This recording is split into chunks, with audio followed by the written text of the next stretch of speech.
હું તમને વારંવાર કહું છું મિત્રો કે તમારી જે વોટ છે, તમારી જે મતદાર દેવાનો અધિકાર છે તેને તમે ધ્યાનથી જોઈ જાણીને દેજો. કારણ કે એક વિડીયો હું આ વિડીયોની અંદર જોઈન્ટ કરી અને નાખી દઉં છું મિત્રો. એક ભારતીય જનતા પાર્ટીના એક ઠરકી નેતા કે જે વડોદરા જિલ્લા અને ભારતીય જનતા પાર્ટીના જિલ્લા પ્રમુખ છે, તેનું એક નિવેદન આપ્યું છે. જે નગરપાલિકાની અંદર જે ચૂંટણી ચાલી રહી છે મિત્રો, તેના અંતર્ગત એને નિવેદન એક સભાની અંદર એવું ભાષણ કરી નાખ્યું, એવો બફાટ કરી નાખ્યો છે મિત્રો. કે એનું એવું કહેવાનું છે કે જો તમે અમને મત આપશો, ભારતીય જનતા પાર્ટીને જો તમે મત આપશો તો તમારા ઘર છે તે સહી સલામત અને સુરક્ષિત રહેશે, અને જો તમે અમને મત નહીં આપો તો એના ઉપર છે તે બુલડોઝર ફેરવી દેવામાં આવશે.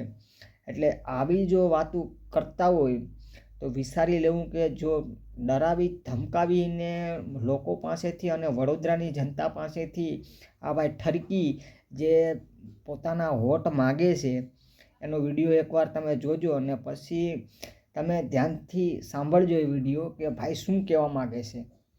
એક જિલ્લા કક્ષાના લેવલનો એક પ્રમુખ કે જે આવું લોકોને કહી અને શું સાબિત કરવા માગે છે.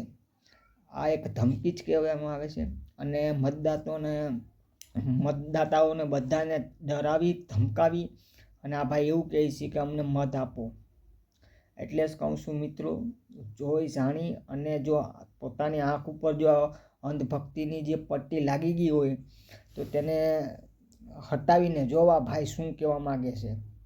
અને પછી આપણે બહુ લેટ થઈ ગયો છે.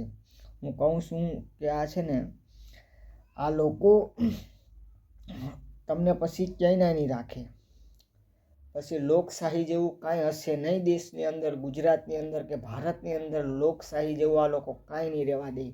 ગુંડાગર્દી ફૂલ હાલશે અને લોકોને ડાક ધમકી આપીને વોટ દેવડાવશે મિત્રો.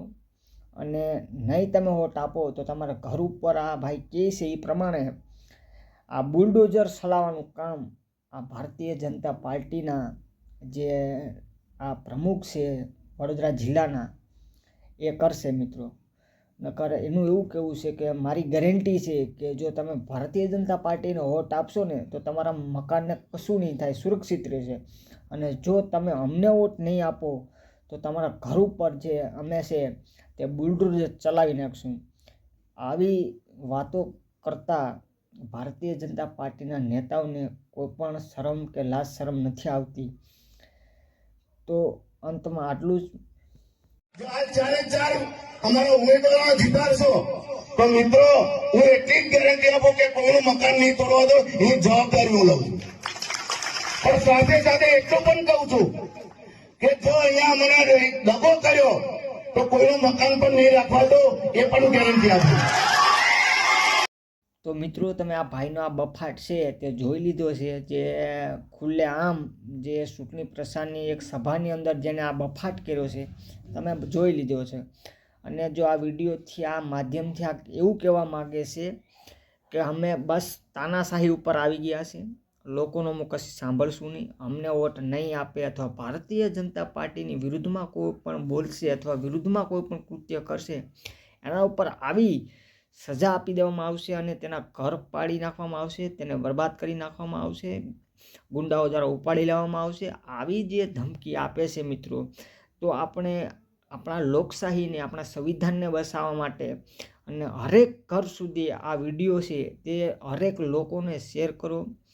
અને આપણે ગુજરાતના એક એક ઘર સુધી આ વિડીયો આપણો શેર થવો જોઈએ અને લોકો જોવા જોઈએ અને લોકોને આપણે જાગૃત કરવા માટે નીકળ્યા છે. આગામી સમયની અંદર આપણે બધા સાથે મળીને આવા ઠરકીઓને પાઠ ભણાવવાના છે કે તું જે કરે છે ને અમારા વોટથી તું જે સત્તા ઉપર બેઠો છે, તને પાવર મળ્યો છે ને એ અમે આપ્યો છે. કોઈ પાર્ટીના નેતાઓ તને પાવર નથી આપ્યો એટલે તું ગમે મન ફાવે બફાટું કર, એ ના ચાલે ભાઈ. એટલે આ બધા વિડીયો મિત્રો વધુમાં વધુ લોકો સાથે શેર કરો. ગુજરાતના હરેક ઘર સુધી, હરેક જિલ્લાની અંદર હરેક કુટુંબની અંદર આ વિડીયો શેર કરો અને લોકોને જાગૃત કરો. અને પોતાની આંખ ઉપર જો પણ પટ્ટી હોય ને અંધભક્તિની કે ભાજપની કે, તો એ ઉતારી દો મિત્રો. નકર પછી આજથી 10 થી 5 વર્ષ પડશે, ખૂબ જ મોંઘું પડવાનું છે મિત્રો. એ એટલું યાદ રાખજો. જય હિન્દ, જય જય ગરવી ગુજરાત. શેર કરી દેજો બધો વિડીયો.